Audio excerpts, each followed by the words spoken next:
Welcome to the M2M podcast at the Iowa State Fair. I'm Paul Yeager. Aaron Lehman is the president of the Iowa Farmers Union, and it is Iowa Farmers Union Day here. So, Aaron, perfect day to go for a golf cart ride, and I'm getting you out of work. That's right. We've had a lot of prep work to get here, and a little break with you is very welcome. Why are you at the Iowa State Fair? Well, it's a great opportunity to have some outreach with Iowans and actually from people around the world. But we get to tell our story of our farmers in a really fun way. We've got interactive events with the local food system, with soil health. We have sweet corn eating contest that's going to be going on, hay bale rolling contest, and all that's a fun setting to talk about issues that are important to family farmers and why the Farmers Union likes to be here because it's such a great atmosphere to have great conversations with people. And when you talk about these exhibits, people come flying by, they come walking by. What is the opening line that you use to get somebody to stop? Well, it might be, do you want to be in our sweet corn eating contest? That might be the opening line. But the real purpose is, hey, do we want to talk about family farming? Do we want to talk about rural communities? Do you want to talk about what's happening in agriculture? So that's our opening line would be. Do you get the sense that people are more receptive to the messaging in town than they are in the country? Well, I think it's a great reminder that Iowa is a whole, right? It's rural areas, it's urban areas, and that's Iowa agriculture too. We are feeding the people of the state. All the things we do in rural Iowa impact urban Iowa as well. We're all in this together. So it's a really good setting for that.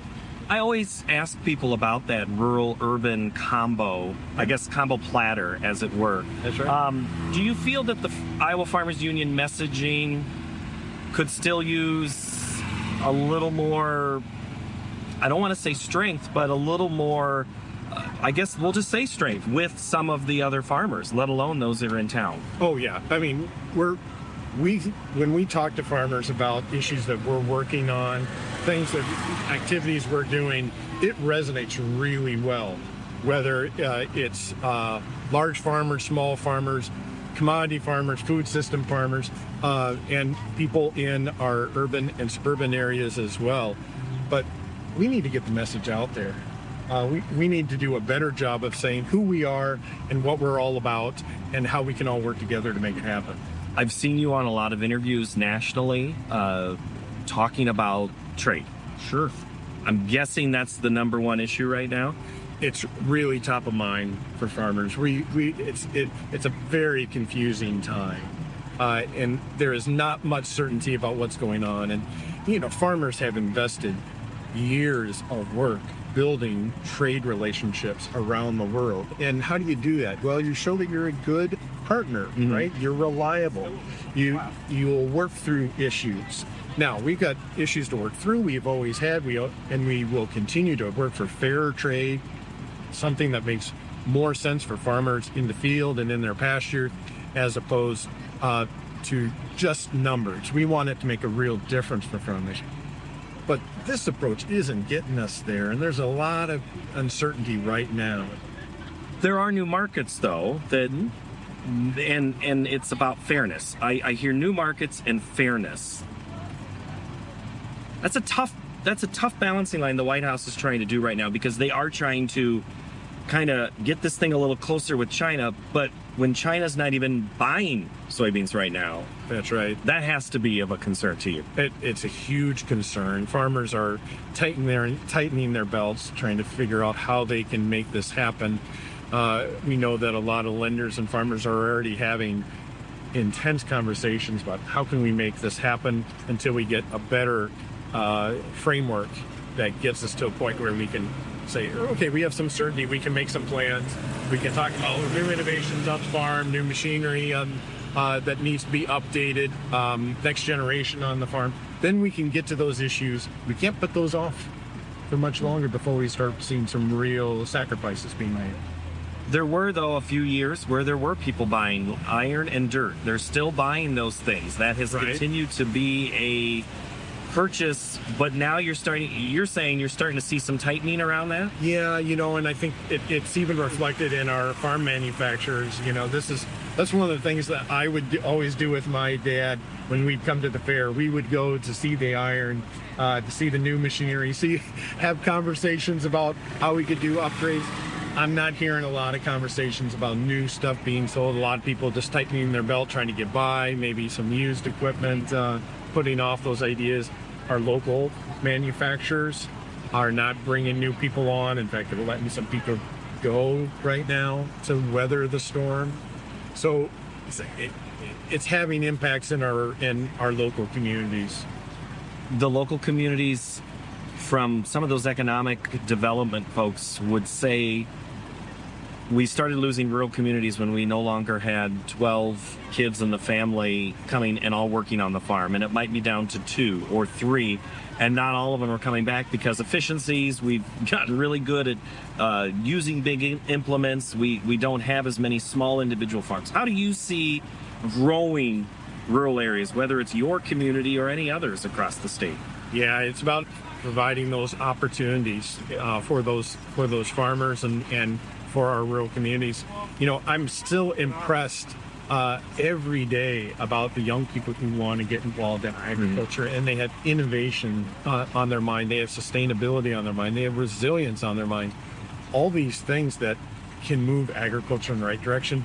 Are we providing opportunities for them to make that impact in our rural communities, which we know needs that investment of energy, needs that investment from our young people? So providing those opportunities. What does that mean? It might be more fairness in our commodity system so that we can return more to the farmers for what we're growing there. Growing our local regional food system is important for Iowa. Those innovations make a big difference in for all sorts of farmers and all sorts of communities.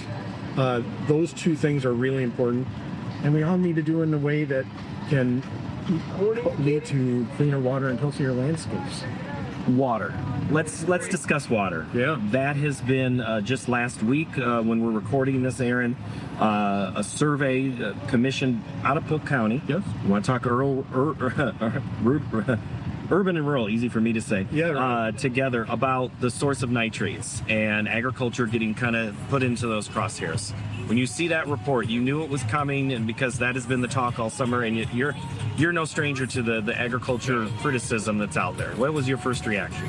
Well, to be honest, this was a lot of information that has been ongoing in Iowa. This study wasn't brand new research. It was pulling together all the different pieces of research from Iowa State, from the state of Iowa, from our other institutions here. So it wasn't necessarily new research, but bringing it together and focusing on the issues, it's really important. And the thing that struck me was how much it emphasized the need for farmers to be part of the solution. And that these problems, which are real, can only be fixed by real farmer-public partnerships. What's that look like? Well, unfortunately, some of those efforts are really under attack right now. Our local USDA offices and the number of technical service providers and all those things that make a difference in getting practices that lead to clean water on our fields and in our pastures.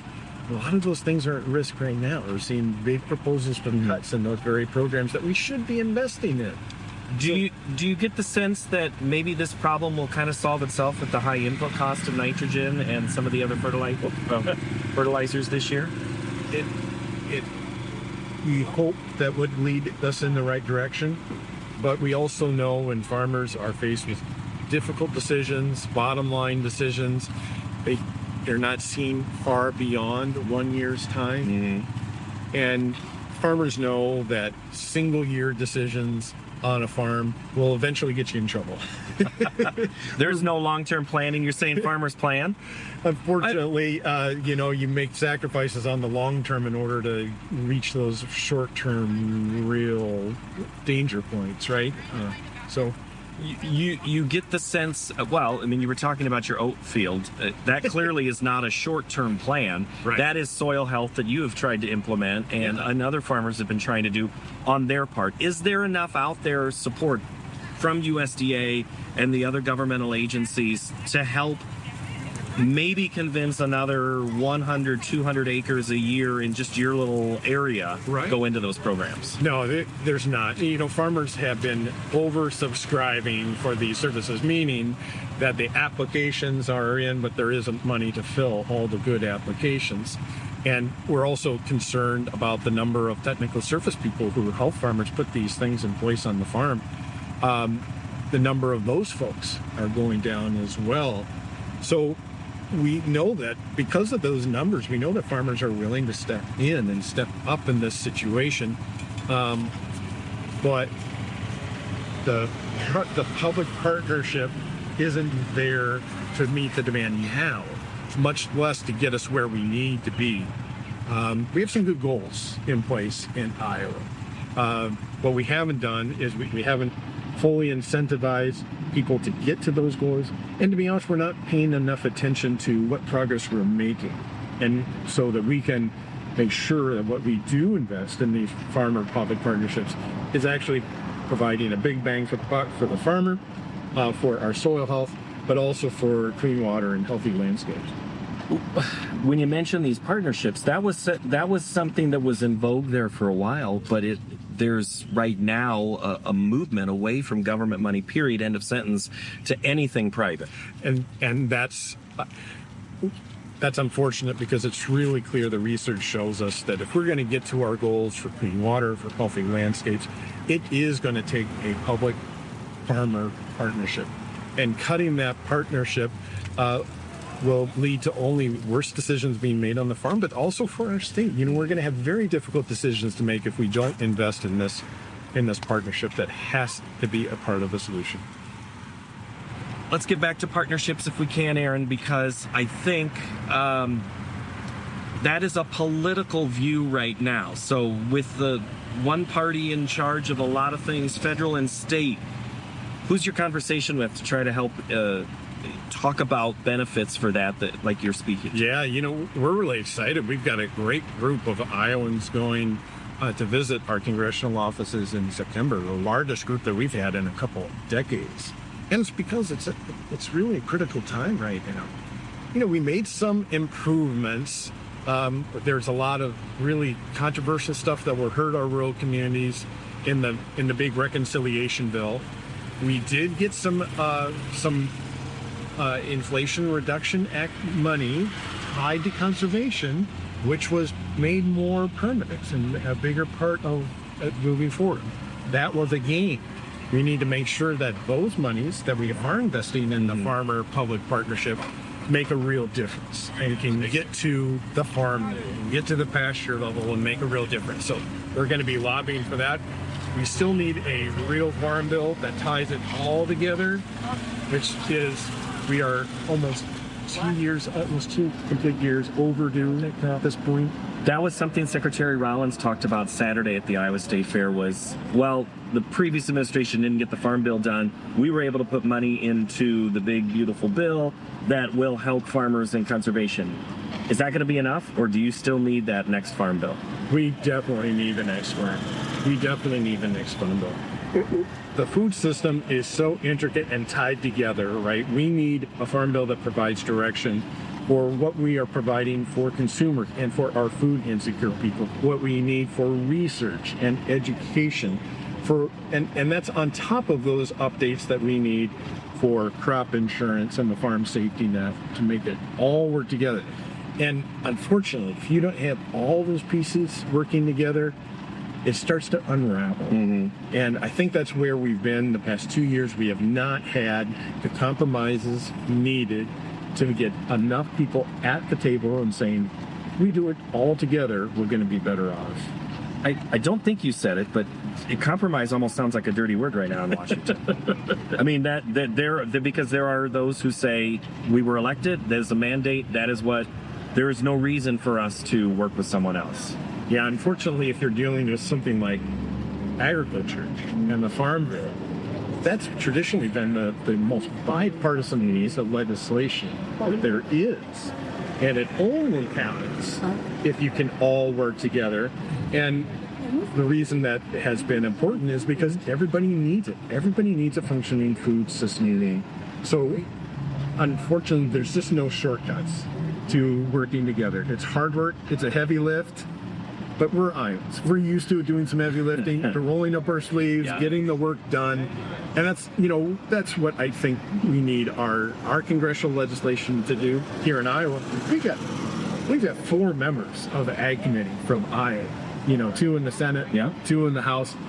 And Iowa has an enormous role in agriculture across the country. We have the 2nd highest number of sales in ag sales. We should be taking the lead and finding a way to make this happen. And yes, it's heavy lifting. It means compromise. It means working together. But we're used to working hard and working together here in Iowa. It should happen. Do you get the sense it's going to happen yet in 2025? I think there's a path that it can happen. And again, it's going to take a lot of work, a lot of working together, a lot of compromising and finding common solutions. Let's talk 2025's crop. You are in central Iowa, where rain has not been a challenge for you this year, to the point it's so much of now it's become a challenge to get work done because you've had so much. What does that mean for you in your fields? Yeah, we have some corn fields in our area that are looking really strong, some soybean fields looking really strong. We've been seeing a lot of people who are spraying, cultivating, that type of thing, dragging a little mud onto the roads more than usual because the windows to get stuff done has been really hard. For people trying to put up hay to harvest their small grains, those diverse operations, it's been a real challenge. And the putting up quality small grains, putting up quality hay, it's been a real challenge. And so what would you expect with the July that has record rainfall? You'd expect exactly that. But we've got some farmers who are under stress, but they are looking forward to what the corn crop is doing for them and what the soybeans are looking like, and trying to manage disease issues and that like this. Yeah, disease pressure has to be a concern, and talking with a couple of people that do applications on the side with their sprayers, or they've not been able to be in the field very much. No. And they're, again, mud on the tires, like you just said. Yes. So you're going to the air to try to do things. That's right. But you're also looking at the input side of, if I'm below $4, does it pencil out? Yes. And then you have the other side that says, well, how can you afford not to do something right now? I know, but if you want to get into a conversation with a grumpy farmer, ask him about spending money on their crop in August. That's never changed, Aaron. That's never changed. But yes, crop protection issues this time of year, with a year like this, it's foremost on all farmers' minds.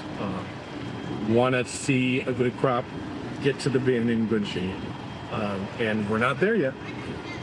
Do you get the sense from membership, from friends, from neighbors that, well, we're just going to produce our way out of this? We're just going to put all these extra bushels into the bin. We're going to hold and just hope for a better day. Yeah, I think farmers are optimistic, right? And what makes them optimistic? Usually it's growing things and seeing a good crop, seeing healthy livestock. That really does make farmers optimistic. Most farmers, though, know their bottom line really well, and opportunities to outproduce a marketplace that in a lot of ways is growth. That's not a good long-term strategy. So hopefully in a year, individual farmers can see some success by having a lot of production, but for a long-term solution, we know that usually doesn't work out that way. You mentioned livestock. Prices are, it seems, all the time. I can't tell you how many times in a row I've said on the show, now they're high. It has to be in now, right? It has to be. Okay. Tell me about the difference between high prices for those who are producing it and the high prices for the product in the store.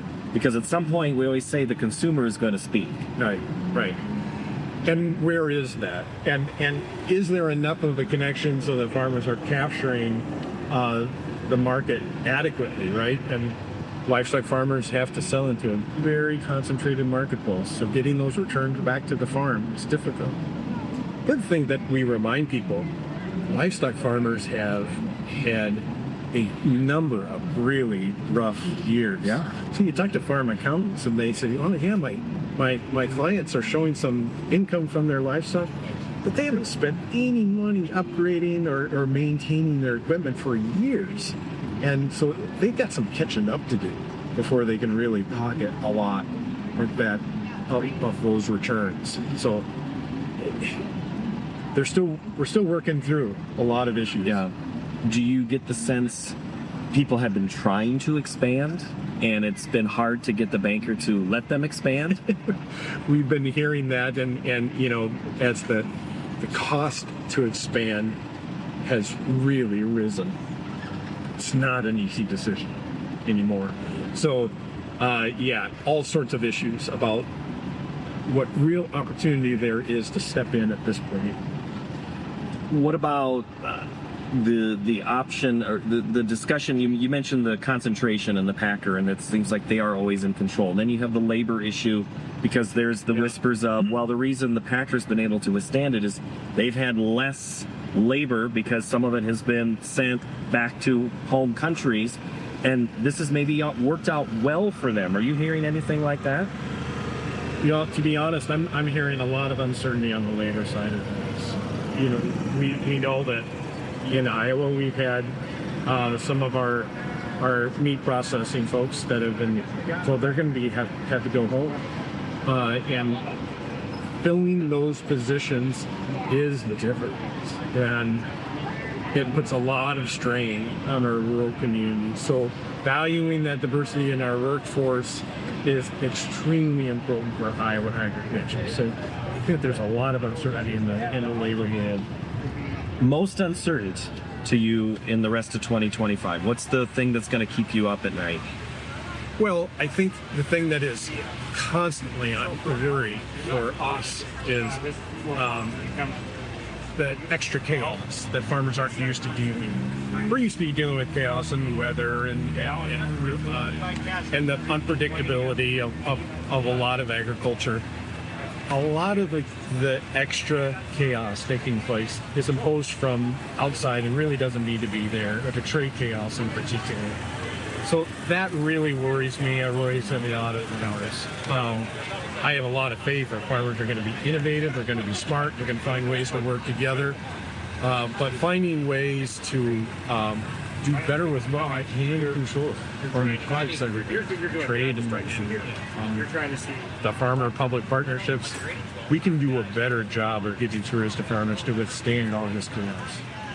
There was the discussion in the last general election about prices for food, for eggs, and it still gets talked about, inflation on food. Is inflation still on the mind of people when they come to the fair, and that you're going to be, because I'm seeing farm fresh salsa. I mean, we talk about, one thing COVID taught us was we all understood quickly how logistics and shipping works. Yes. And understand miles from farm to plate. That's right. Has that been something that the Iowa Farmers Union you've been able to talk up and say, we make this here, the guy and gal and the family that's putting it together and putting it into your store? That's exactly right. The closer we can make our connections between farmers and their communities and the people who eat our food, the better off our entire food system will be. And so that's part of our effort here, is to help promote that connection. We know the public really craves to know where the food is coming from. They want to trust the source. They want to trust who's processing it for them and bringing it to their table, and making that connection really clear between local farmer and consumer, and our schools and our other community institutions. It's so important, and it really gives people a broader understanding of what even the larger issues are in agriculture if we can build those local connections. It's about local. Nothing has changed. It's still know your farmer, know your producer, whether it's, That's right. you think of those value-added facilities that were the dairies that, they started selling their milk locally. Absolutely. And you had some of so the foundation's there for you. That's right. Okay. Lastly, if you could have a message to the Secretary of Agriculture, the President right now, the Governor, you talk about the lawmakers that you're going to have your visit in September. What's the number one talking point, the things you need right now at farmers in Iowa? Well, investments in farmers make a real difference. They make a real difference in our fields, in our pastures, in our communities. Makes a difference towards healthy landscapes and clean water. So those investments, both in resources and in people, make a real difference. Aaron Lehman, good to see you. Unfortunately, I think you have to go back to work now. Oh. I think they've been looking at you going, at some point he's going to come back and take a shift, right? I actually think that they are thinking that the both of us are due to take a shift. But have you been talking to my bosses again? Paul, at what point are you actually going to do something out there instead of just talk to people? I said, I thought that's what I was supposed to do. That's what you're supposed to do today, so I appreciate you taking time. we love the work you do. Thank you so much for what you do for agriculture and for Right, thank you. That's Aaron Lehman. He is president of the Iowa Farmers Union, and you have been watching the M2M podcast. Special thanks to the folks at Iowa PBS for mixing. Also want to thank Levi Yeager for camera operation today. Yes, it was a family deal, and if I don't give him credit, now he can be embarrassed online again. Aaron, thank you. We'll see you next time here from the Iowa State. Excellent. Thank you.